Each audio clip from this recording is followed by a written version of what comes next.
Have you ever felt unworthy, inadequate, like you're just not good enough? Like everything you do just falls under the bar? It's easy to feel this way when you compare others to yourself. Unfortunately, I do that a lot. It first started when I was in Sunday school.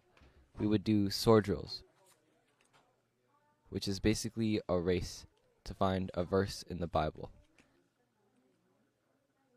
But every time, I was the last person to find it. While my friends would flip directly to the book of the Bible, I would have to go to the table of contents first to figure out where it was. By the time I found the verse, the rest of the class would be finished reading it out loud. Perfect. That's awesome. Sometimes the teacher would say the Bible reference, and I would think, wait, That's perfect. that's a book in the Bible? I felt ashamed that the Bible was so foreign to me. I didn't want to go to church anymore, and I didn't want to talk about Christianity. I was afraid of being judged by others.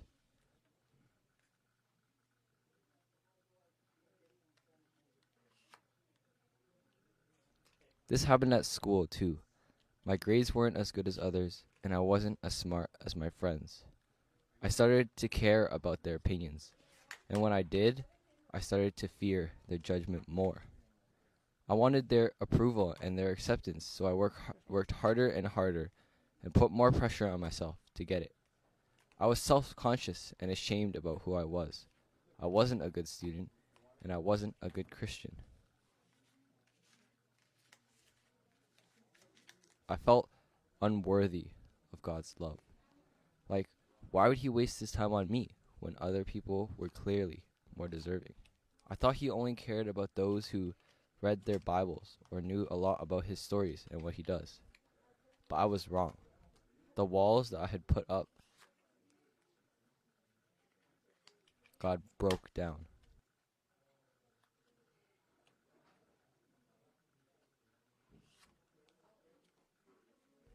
Lessons of his love and forgiveness had seeped into my heart. He showed me that having vast biblical knowledge is only half of my relationship with him, and that the other half is spending time with him and talking to him through things like musical worship or prayer.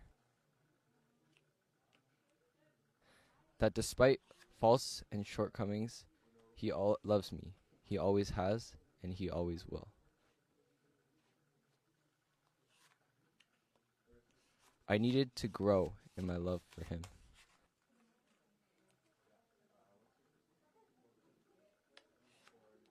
I was unworthy, but I was made worthy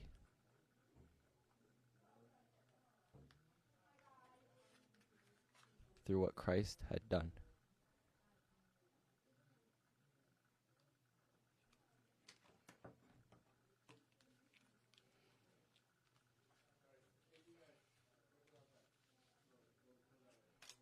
Romans 5:8 tells us that Christ died for us while we were still sinners.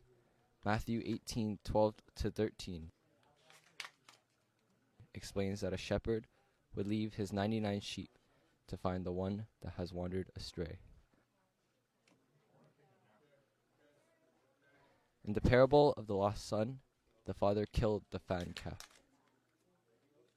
to celebrate his son's return, even though he disrespected him by taking his birthright early.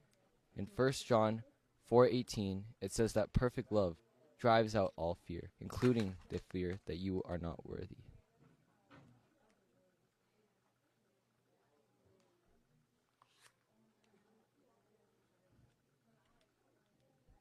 The Samaritan woman at the well was ashamed of who she was. But Jesus spoke to her, showing her love that freed her from her fear and shame. This is the perfect, unconditional, unchanging, unfailing, unlimited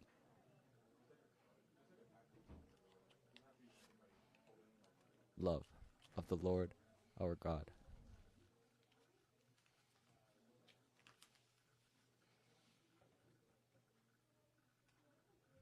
This love has encouraged me to have a relationship with God. I stopped running away from the church.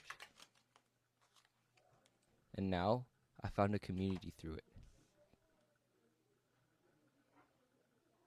Even though I still fall short and make mistakes, God forgives me and reminds me that He still loves me. He changes me to be more like Him. But this love isn't just for me, it's also for you. If you ever feel like you're unworthy of God's love, please just remember this one simple truth. No matter who you are or what you do, God will always love you.